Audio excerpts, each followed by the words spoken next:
Hey guys, thanks as always for listening and watching Happy Sad Confused. This is a special one. We've got a Star Trek Picard cast spectacular. Michael Dorn, Jonathan Frakes. You guys ready for this? Should we do it? Sure. We're here anyway. Some surprises. Some surprises. And some surprises. Check it out. Like and subscribe. Hello. Good evening. Welcome to a sold-out 92 NY event, a live edition of Happy Sad Confused. I'm Josh Horowitz. Welcome, guys. I know why you're here, guys. I am here for the same reason. I grew up with Star Trek, and I grew up with this cast, and I don't know if it's a miracle or what. We're all in the right place today, guys. The audience here has just seen the first episode of season 3 of Star Trek Picard, and it's amazing, isn't it, guys? It's, yeah.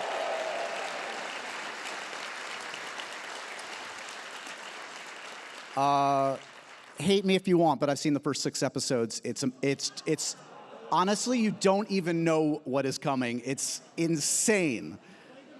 I'm not going to play them now. You have the cast waiting. All right. I'm nerding out big time. This is an event. This does not happen every day. So let's just bring them on out. I'm going to ask a bunch of questions. It's been 35 years, guys, since this cast first grabbed my heart and my mind and my love. Please give a warm New York City welcome and 92 NY welcome to Michael Dorn, to Jonathan Frakes. Jonathan Frakes, please. To Gates McFadden.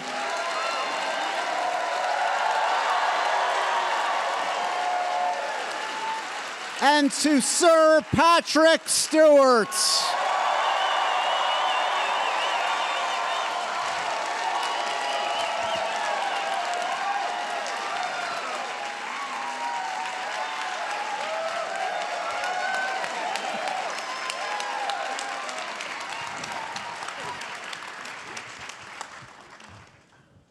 Does that happen every day to you guys? Is that a normal occurrence? Every day, every single day.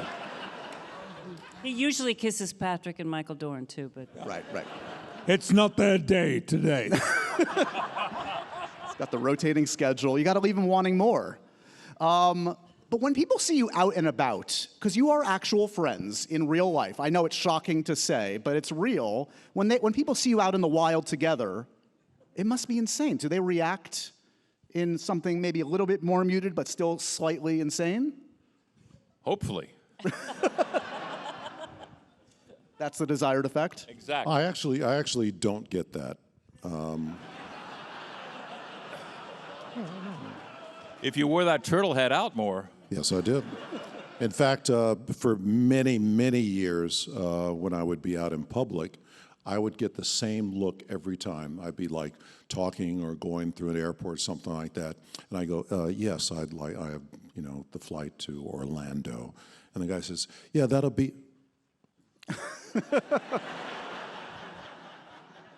and it's that they're trying to put together the voice and the face, and they just can't do it. Yep. But I got that many, many years. Do you help them along, or do you just let them toy? No, I let them stew. I have actually... Sometimes I even lie, but no. I've been on a plane with all of these people. I don't know if you were on the flight. Maybe you were, but everyone, Brent, Marina, everyone, and the stewardess was going crazy.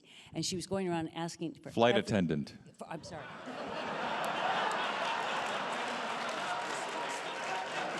I stand humbled and corrected. The flight attendant, who was so gorgeous, no, I'm kidding. She was asking for all of their autographs, and I'm sitting right next to Brent. We're all in different seats, and she comes up, and I'm smiling, and she hands it over to Brent. She said, "Can I get your autograph?"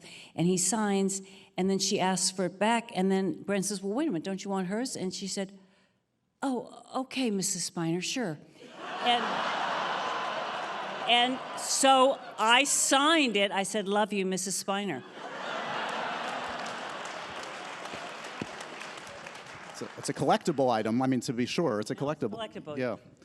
And for myself. Yes, please. For myself, most people think I'm Ben Kingsley.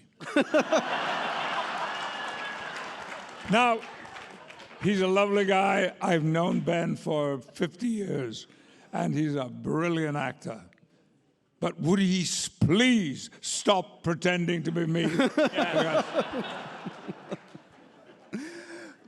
So it has been quite a while since we've seen this crew together in this way. We've seen bits and bobs, but Star Trek Picard Season 3 is a true homecoming. It is a true reunion. Talk to me a little bit about, for you, Patrick, was this always in the cards when you came back for Star Trek Picard? Were you eyeing this? Were you thinking about this? Like, if we get the opportunity, if the audience responds, it would be nice by Season 2, 3, 4 to bring back my friends.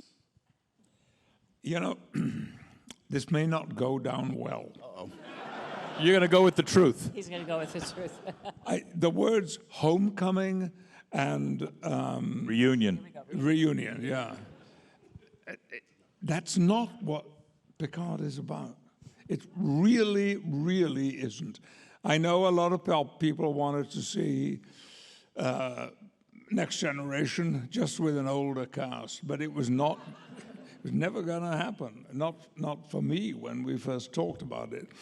And then one day towards the end of series 1, I was playing a scene with Marina Sirtis, who's currently in London, and Jonathan was there too, because they're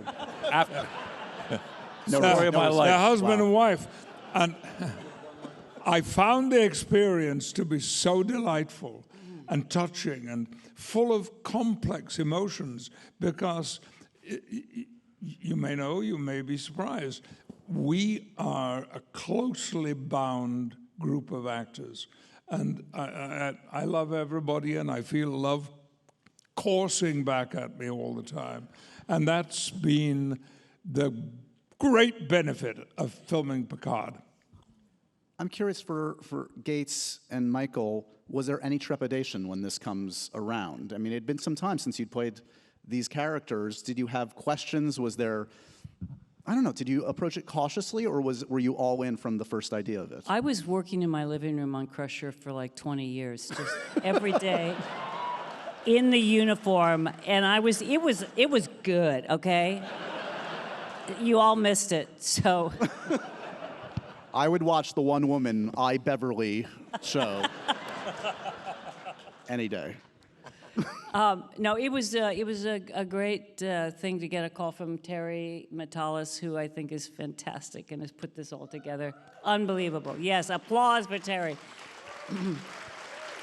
And he was so lovely because he asked us all, at least he asked certainly me, here's my idea of the story, and Patrick was thinking it was a good idea, and what do you think? And we talked about it because I didn't want to go back unless I really felt it was a good role, and it was different, and it wasn't just the same Beverly Crusher that we'd seen before. So I loved the story. I loved that she's been off on her own in her own ship, the Ilios, and doing this work. She's an explorer, an adventurer, a scientist, and that was great. So I was happy. Yes. For you, Michael, the man with the most Trek hours on the resume. Yeah.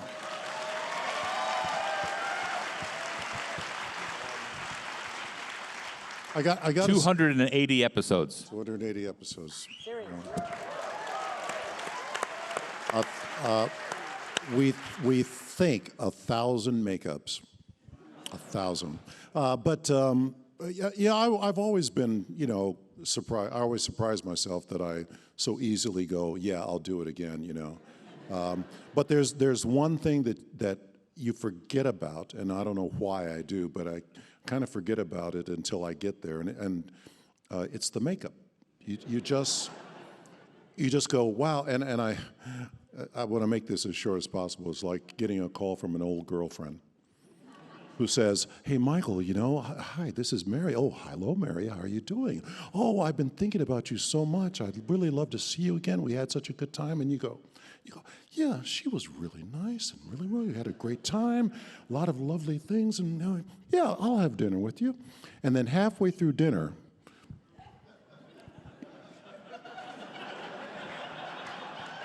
Was she a stewardess? you go.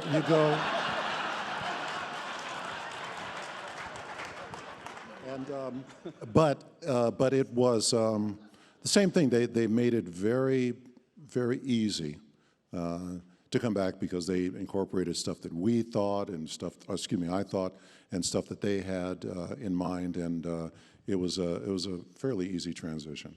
This show is sponsored by BetterHelp. Guys, I generally feel at my best when I'm confronting the issues in my life. I'm not avoiding them. And that's where something like therapy can come into play and can be of help. It's helped many people I know. It's helped me in the past, and it can help you. Because when you're at your best, you can do great things. Sometimes life gets you bogged down. It happens to the best of us, and you can feel overwhelmed. You can feel like you're not showing up for yourself or for others. Well, working with a therapist can help you get closer to the best version of you, because when you feel empowered, you're more prepared to take on everything life throws at you. So if you're thinking of giving therapy a try, BetterHelp is a great option. It's convenient, it's flexible, it's affordable, and it's entirely online. All you have to do is fill out a brief questionnaire, and you get matched with a licensed therapist. And guys, you can switch therapists anytime for no additional charge. So if you want to live a more empowered life, therapy can get you there. Visit BetterHelp.com/HSC to get 10% off your first month. That's BetterHelp, HELP.com/HSC. Since this is a rare, I don't know when I'm going to have this opportunity again, let's reminisce for a minute, okay? Let's go back to the innocent times of 1987, okay? Let's take a look at, this is one of the earliest photos I could find of the cast together.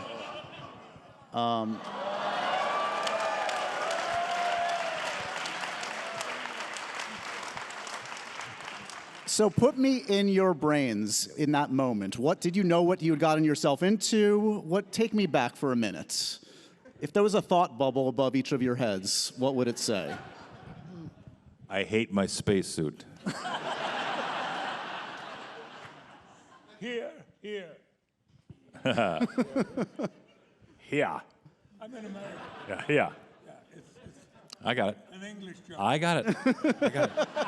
It didn't play so great at the Y, though, did it?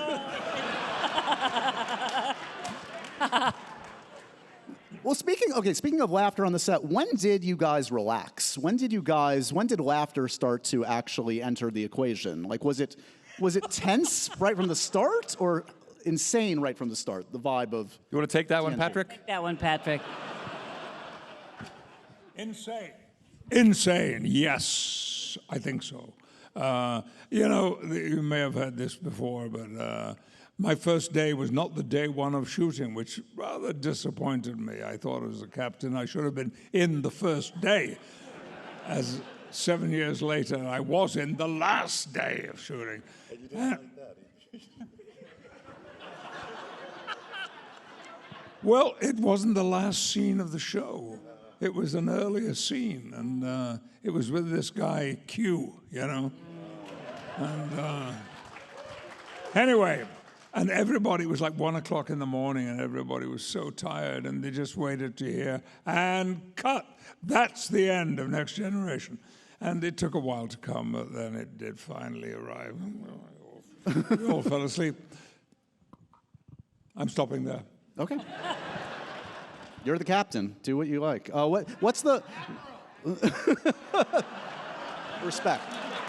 You're right. What's the line... Retired.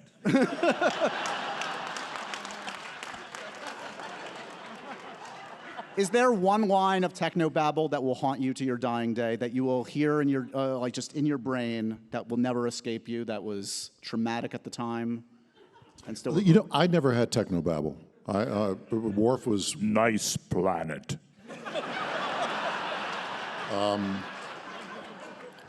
but there is one thing that always tickled me out of everything, and I don't know if you guys know this, but Patrick talking Klingon.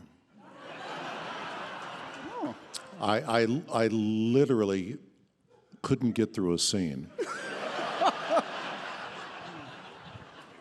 I'm surprised to hear that, Michael. He was deadly serious. It was really, but he just, when he said it, I just lost it. And it was one where he said, oh God, I can't say the line. You can't say, jag me jag. And I went, But Michael, what you don't seem to understand is that that was not an accident or the best I could do. It was deliberate. I was dealing with an alien accent. And yeah, I could speak it fluently, of course. But emotionally, intellectually, Yeah. Yeah. Nice escape, Admiral. Good cover.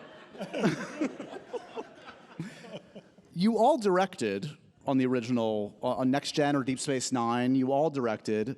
Mr. Frakes has kept at it like, just this is your life. I mean, you're amazing at it. Yes. Was it an adjustment when fellow actors were directing each other? Was that could be a little unusual, little touchy, or was it smooth sailing for you, Jonathan? Do you remember when you started to direct your fellow actors? I remember it as if it was yesterday. I had shadowed, as they call it, for about 3 years, and finally, Rick Berman, who was the keeper of all things Star Trek at that point, relented and gave me an episode. And all levity aside, the cast was incredibly supportive. I was very well prepared. It was a Data episode, which is generally a good sign because Brent's a pretty decent actor. Renee Echeverria had written it as spec script, and he's gone on to a great career as an executive producer of many other shows. The company behind the camera was supportive because we just spent 3 years together, and we had become, it was a great place to work. So all the stars aligned for my first episode, which led to getting another one. As you know, we did 26 a year, and often if you're doing 26 episodes of television a year, they're not going to be all home runs or triples. Hit by pitch. No, it was pitches and catches, by the way, on Thursday for all you baseball fans. So it was, I was blessed and continue to be by having the opportunity to do this job.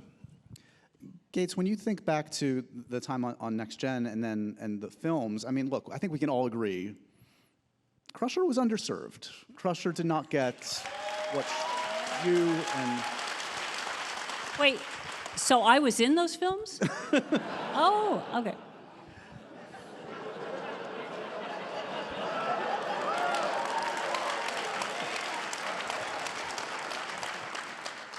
I mean, was it a constant fight? Was it a constant discussion? Like, where's the material, guys? Like, what happened? Yeah, but there's a system, and there's a studio system, and there's Hollywood, and I was a New Yorker for 22 years, right? And I really was clueless, basically, when I got out there. So I didn't understand that, there's ways of doing things, there's politics, and you don't always get what you want, that's for sure, So, yeah, I was disappointed in my roles in the films. I felt it was a character I really didn't think was Crusher. So I'm thrilled with what's going on now. I'm honored that it was such a great script for everybody. We love you. Oh, God.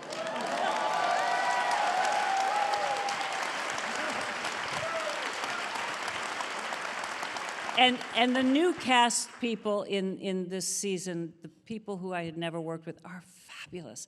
I really loved every choice of actor, other than Michael Dorn, but, Right. No, they're all fantastic.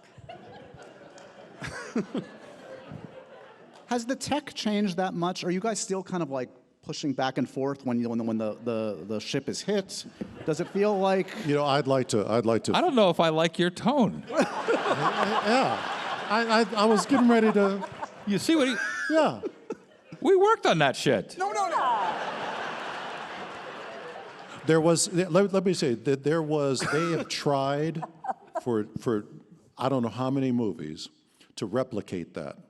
They had, $200,000 worth of hydraulics and gimlet, and things are going, and, we're going to they took the bridge and put it on gimbals to try to, and in the end they said, forget that. Can you guys do your,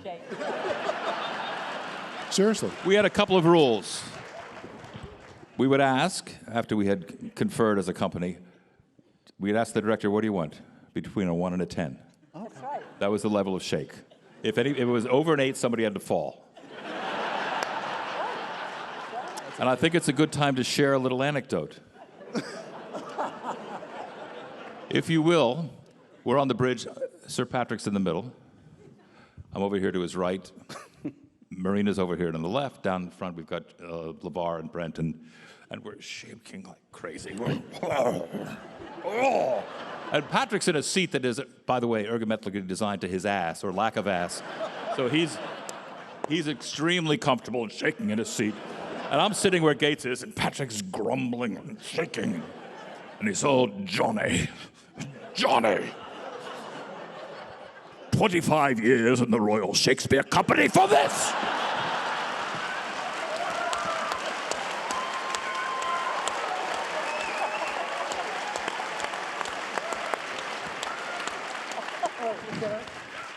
You tell, you got one. I got one. Feels like an intervention. It involved Patrick and Gates and myself, and we were going through this horrible stage 16, which is nothing. That's where they put all the dirt and everything like that. Planet Hell. And they Planet Hell, and they have, because of dirt, we had stray cats at Paramount. So cats, dirt. Cat piss. And so we're crawling through just all of this stuff and into little caves that they did, and the end of one day, we are covered in this stuff, and we're tired, and it's late. And I look over, and there's Patrick, and we look at each other, and we just started chuckling at it, just kind of laughing. But it wasn't that sort of, oh, wow, isn't it? We were laughing like, oh, my God, like, oh, and I looked at Patrick, and I said, Patrick, what are you laughing at? And he goes, I don't know how I got here.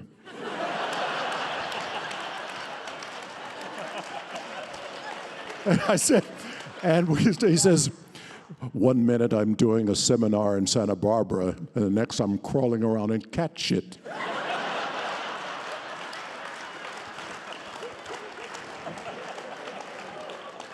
I remember something that I don't know if anyone else remembers this, but I don't know who was directing, but there were these creatures from a planet, and they were like rice, okay? They were these tiny things.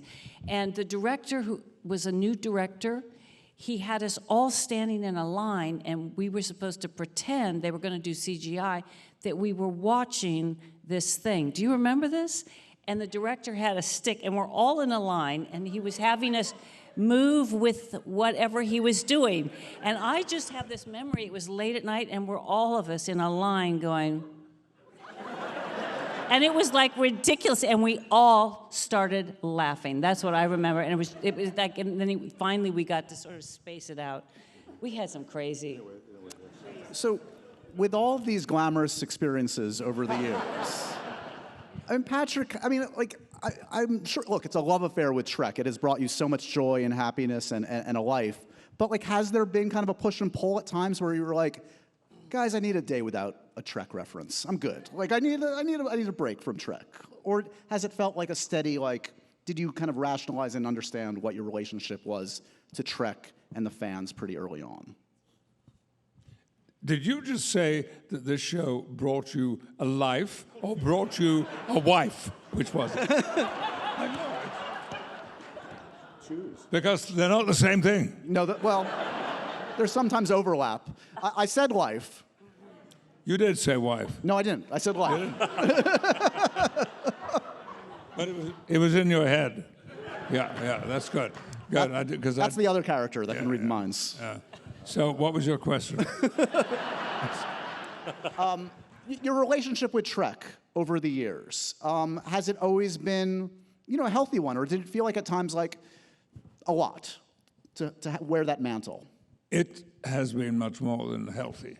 It has been full of pride. And, for 7 years, we never, ever got into the list of nominees for major TV dramas. Not one of us. What? Not acting, Right. no.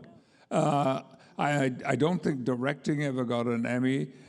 Designing did, special effects. Every year they were mounting up, but we never did. And it always felt to me that there was some kind of curse underlying the nature of the show that we did, and that there was a reluctance to acknowledge that what we were doing was really unusual, and novel, and outstanding, and it never was.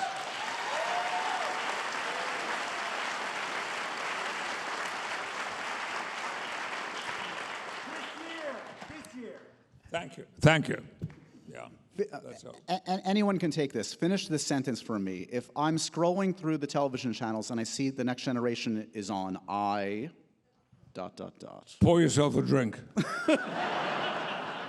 Perfect, perfect. I want to talk to you guys about performance apparel and our sponsor this week, VUORI. Because guys, I have become so sick and tired of the traditional old workout gear. It's not comfortable, it's not functional, it doesn't look good. That's where VUORI comes into play. Everything is designed to work out in, but it doesn't look or feel like it. It's so comfortable. I guarantee it's more comfortable than whatever you're wearing right now. Plus, it's versatile. It works with any activity, running, training, swimming, yoga, whatever you do, VUORI works for you. And VUORI is 100% offsetting their carbon footprint. I love that about this company. They are also reducing and offsetting 100% of their plastic footprint from 2019 and beyond. They're utilizing better sustainable materials for their products, empowering your best active life. And again, guys, it's versatile. It's comfortable. It's designed to look great in your everyday life. Yes, outside the gym, this stuff looks amazing on you. So get in on it right now. This is an investment in your happiness.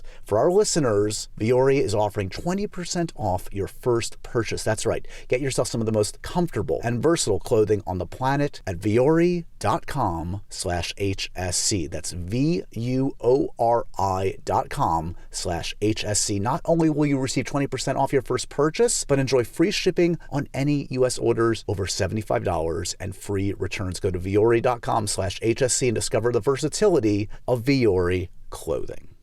Some burning questions for you guys. Riker with or without the beard? Where do we stand? Oh, not even a question. In the Urban Dictionary, which I don't always quote, Riker's beard means the opposite of jumping the shark. That's amazing. He says with pride. Would the show have succeeded if, as intended early on, Sir Patrick wore a hairpiece?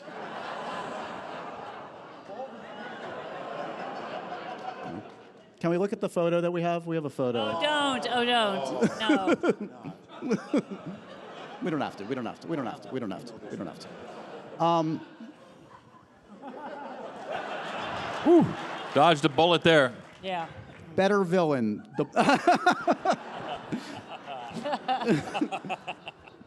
The Borg or Q? Ooh. Whoa. That's tough. That's tough.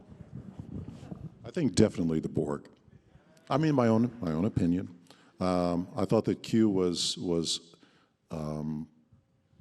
he wasn't a true enemy because he was, immortal. So it wasn't ever really a chance of winning. Where the Borg, you know, they had their weaknesses. And so I think that they're a better enemy. Did I say something wrong?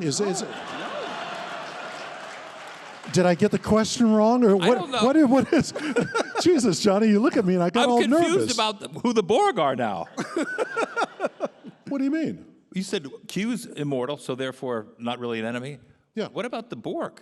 I mean, they got you know who. But they're not immortal. You can beat them, so there's a chance. You know. You Q's essentially a god. I mean, how do you fight a god? You don't That's fight tough. a god. Yeah.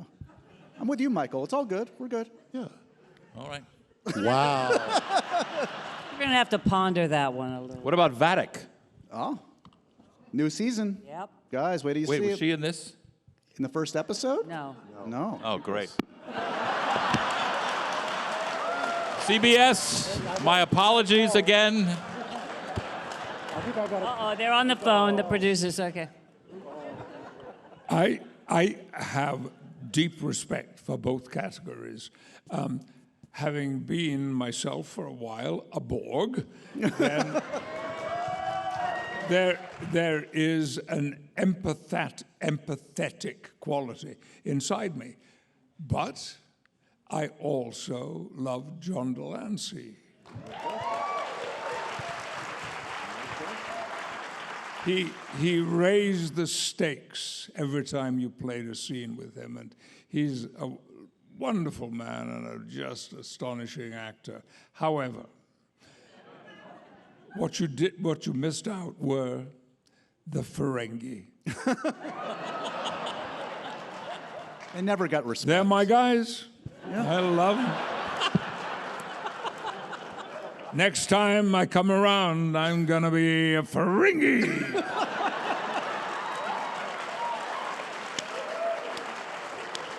There's the quote of the night. I was going to say, if you had on your bingo card Patrick Stewart saying of the Ferengi, they're my guys. Big winner. Yeah. Big winner tonight. You never cease to amaze.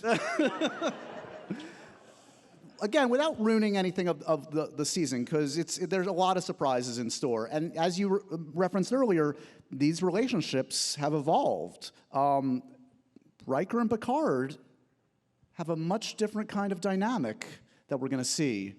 More contentious, we can say. What was it like to play out what these folks haven't quite seen yet, which is new territory for Riker and Picard? It was a pleasure. Roddenberry, as you probably know, discouraged the idea of conflict in the bridge family, in the family of the ship, which was inherently the opposite of what makes good drama, as we also know. So Gene's vision of the future was clearly much more peaceful and without confrontation. What we've moved on to, not only the characters, but the actors are now 20 years older than the last time we saw them. Picard is no longer in Starfleet. Riker's got huge family issues that had changed the dynamic. And the writers had pitched to Patrick and me the idea of this sort of Butch and Sundance, but in conflict. So the characters have always been like brothers and friends, but very rarely disagreed, or their points of view were very rarely opposed. I think what we got to do in this season together, at least my feeling is, was as interesting or as exciting as any of the scenes that we'd played prior. And again, what you mentioned, you look into Patrick's eyes and you get into the scene with him, and you know you're in good hands. And that was, that's how I felt.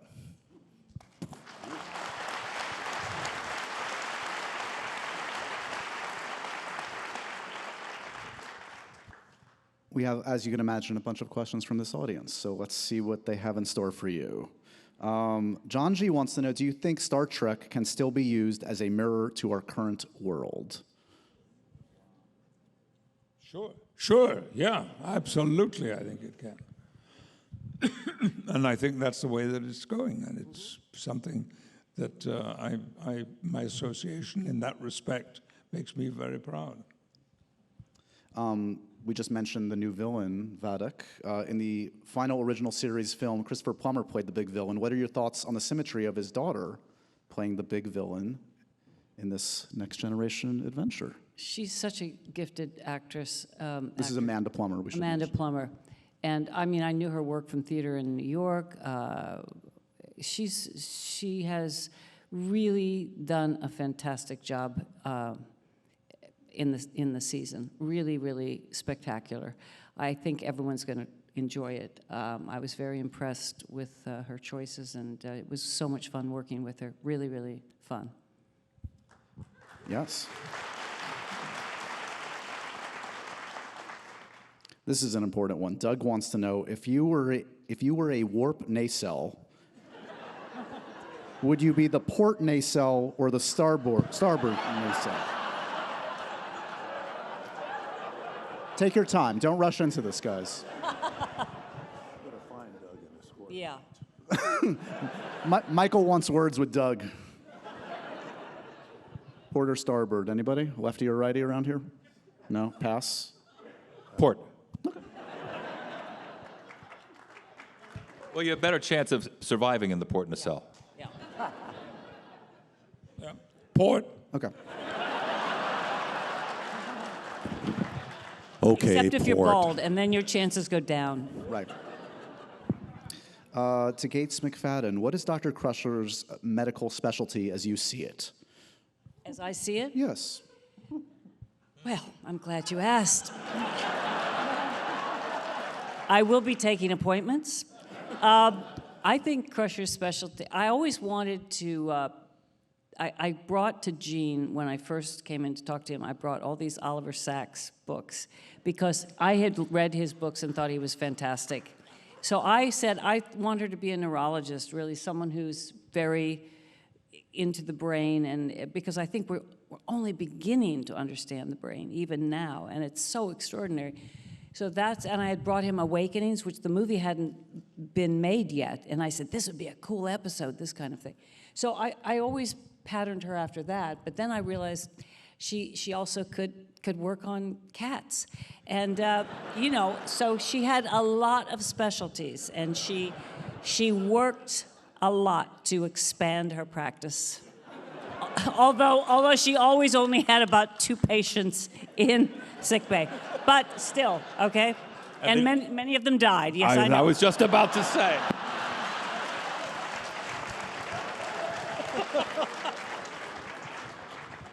Yeah, you don't want to dig into the stats for Crusher.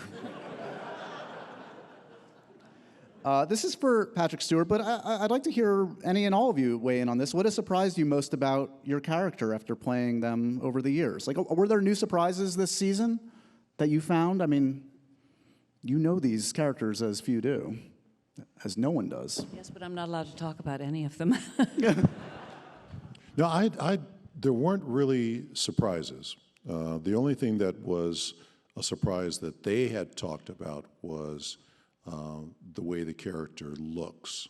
You know, they wanted to have a certain look, and that was surprising. But it wasn't like, oh my God, this is something, you know. It was something that I kind of warmed up to. So that was, so there weren't really, not for me at least, there weren't really surprises. Oh, yeah, Worf looks awesome. Yeah, The handsomest he's ever looked. They had said that to me. They said they wanted him to have this gray hair. And I told the story earlier that, you know, that my little ego, my little actor's ego, I don't Little want to- ego? Yeah. Thank you for that. That's the other thing we do. We don't let each other get away with shit.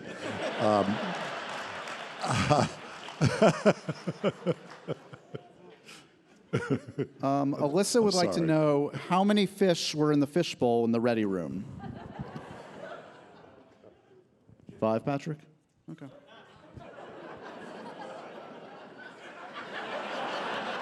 Livingston.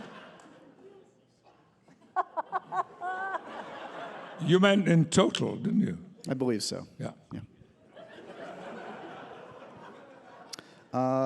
Another question for Gates. What was the most fun about shooting action scenes as a character who is often a caregiver? Who was the best at action? Gates, did that come naturally? You have a dancing background, I would imagine. I've done also martial arts. Yeah, yeah. But Marina and I didn't get much of that when we were doing the first part of the thing. I got a couple times where I got to do, I had the vortex, okay? I had that one episode where I went on it with the guy, and I loved all of that stuff, I really must say. So that was fun. I would, just because I love to do movement, okay? Yeah. Yeah.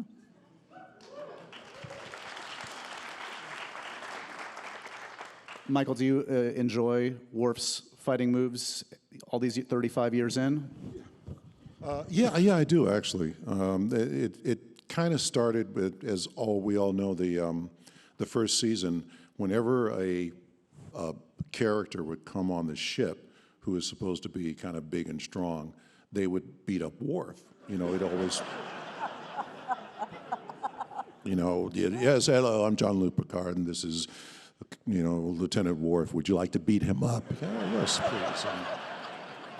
And it was, for the first few times, it was like, and then I went to Gene and I said, I'm really concerned because every time that this whole thing, and he goes, well, Michael, we just want to show that Worf is very powerful and that, these people are even more powerful, And I go, well, Data's the most powerful thing in the galaxy. Why don't you? And he says, get out of my office. But I have to say that Dan Curry, who did the special, he was, I didn't mean to stop, I just meant to say, it was, but he and I got together, and he's a martial arts expert.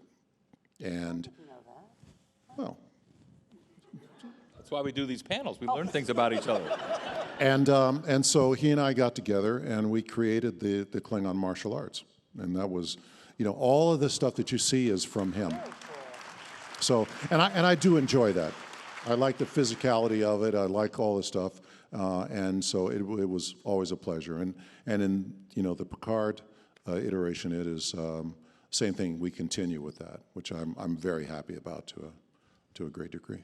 Today's episode of Happy, Sad, Confused is sponsored by Honey, the easy way to save when shopping on your iPhone or computer. Are you guys like me? Do you feel kind of a buzz when you find a deal? Do you feel smart? Do you feel lucky? What about when you're surprised by a deal? Does it feel like you're getting a treat for free? Well, thanks to Honey, manually searching for coupon codes, it's a thing of the past. Honey is the free shopping tool that scours the internet for promo codes and applies the best one it finds to your cart. Okay, how does it work? Imagine you're shopping on one of your favorite sites. When you check out, the Honey button appears, and all you have to do is click Apply Coupons. You wait a few seconds, Honey searches for coupons it can find for that site.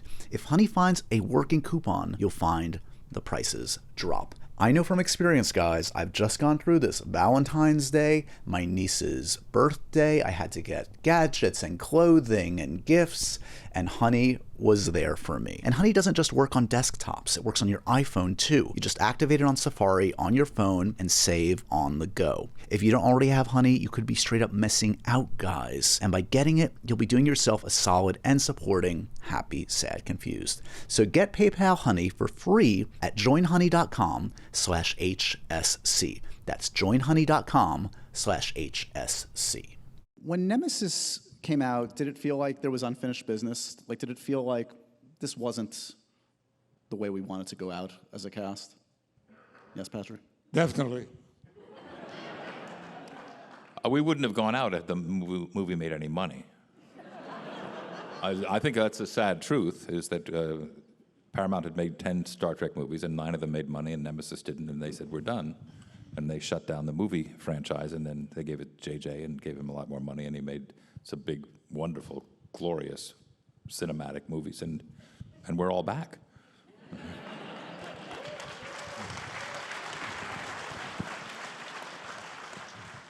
Do you have a favorite? I mean, I would imagine there have been so many different pitches, meetings, et cetera, about different Star Trek projects after Nemesis.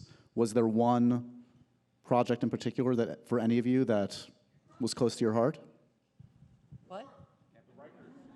Well, you've talked before, Michael, about wanting to do a Worf series, and that's still out. It's still out there. It could, Yeah, I actually had a meeting with Kurtzman Alex and Heather and one of the other producers about, you know, the Worf series.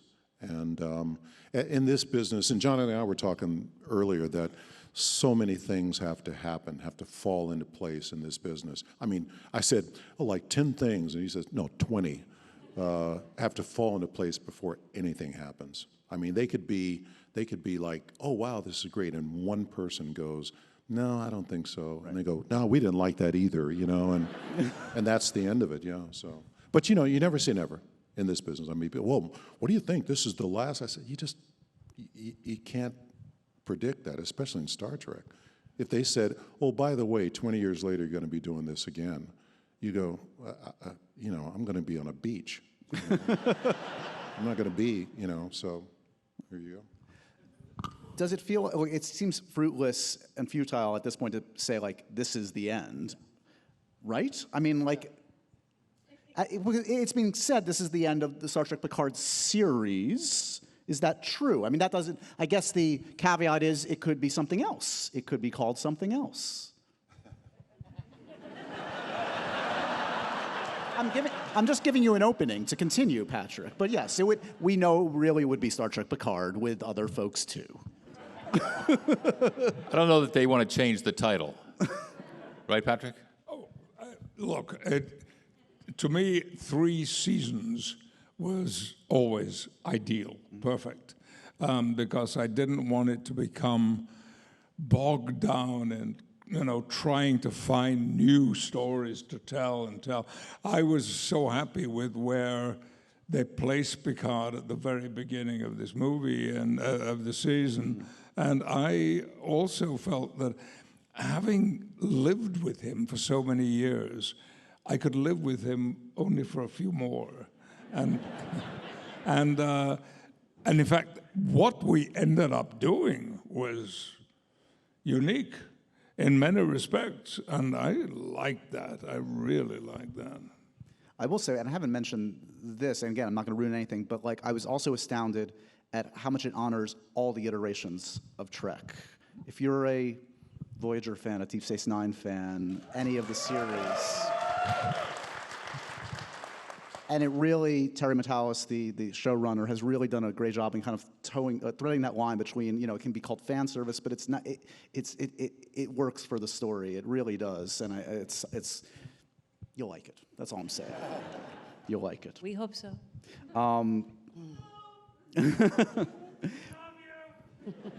Mira wants to know, what is the greatest gift your character has given you? For any of you.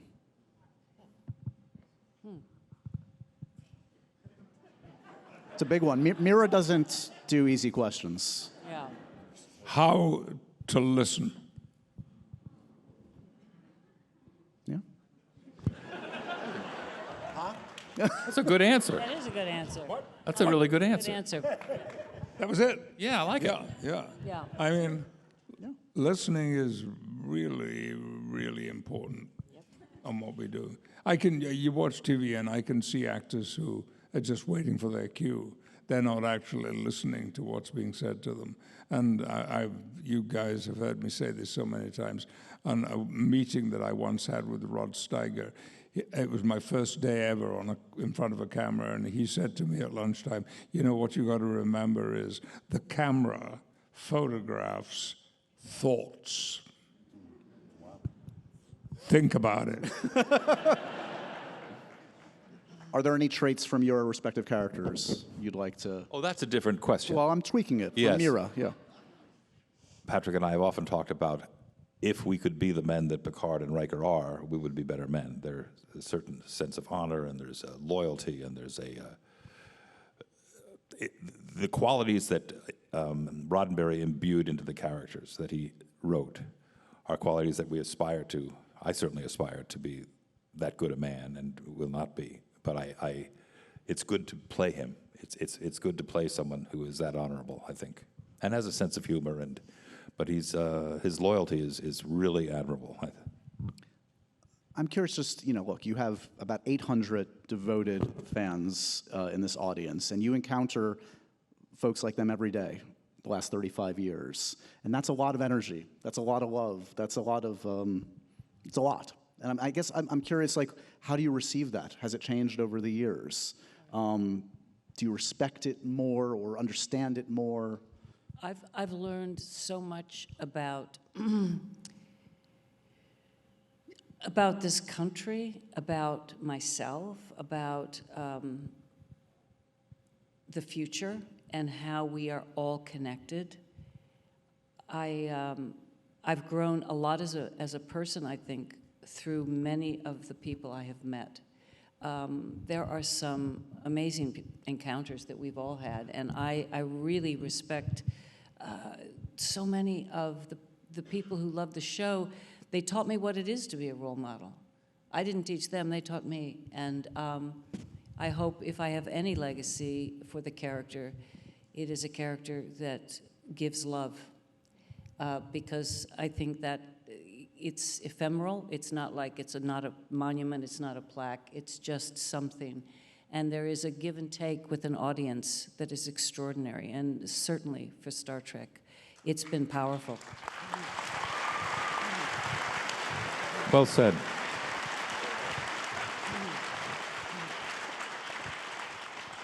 Since we're near the end, I'm saving my tough questions to the end. One burning question I did not ask Patrick. Picard or Professor X?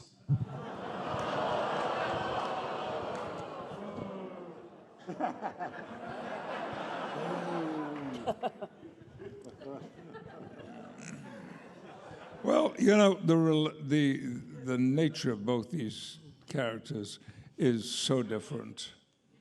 What? Oh, we're throwing in some Shakespeare too, options. No, let's limit it to two. All right.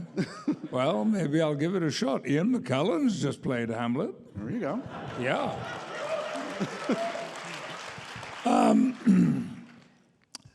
They are so different. The first time that I met with Bryan Singer when he wanted, because I'd passed on the offer of X-Men, because I didn't want to go into the world of sci-fi anymore, or fantasy, or, you know, superheroes and all that. And he persuaded me that there would be something totally different about X-Men, and he was right. And I found that Jean-Luc's manner and attitude was one of a man who was essentially always ready to be at war. And that was not the case with, what was his name? That was he went by a few, Xavier, Professor X. Xavier, you know. Yes. Charles. To his Xavier, friends, yes. Yeah. It was just the first name I couldn't remember. No, I got it. Yeah, gotcha. Chuck Xavier.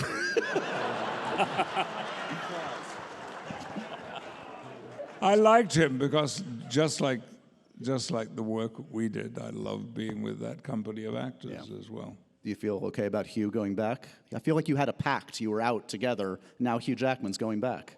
You know, I would probably have done the same. But we both felt that we were waving goodbye with Logan. You know, it's maybe better known than I believe, but he and I held hands through the last 20 minutes of Logan, because I suddenly saw that he was wiping his eyes. And the moment I saw that, my emotion began to over. And we held hands right to the end of the movie, and it was absolutely delightful. Amazing.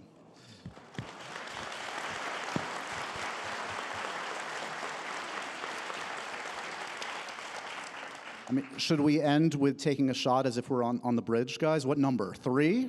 4? What do you think? Unless you want to hit the deck, it's got to be under 8. Let's do a 2. A 2? Yeah, two is good. 2 is good.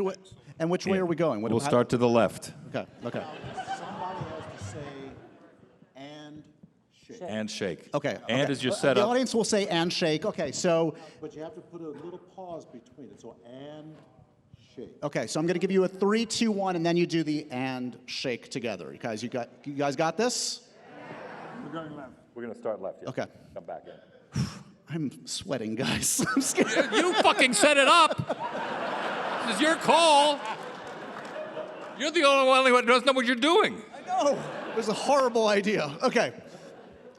3, 2, 1.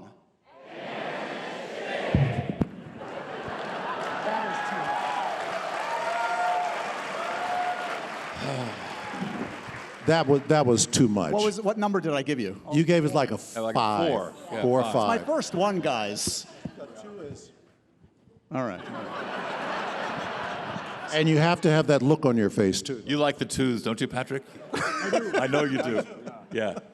One more time. Okay, we're gonna do one more time. Which are we doing 2 again? Yes. Okay. Whew. Okay. 3, 2, 1.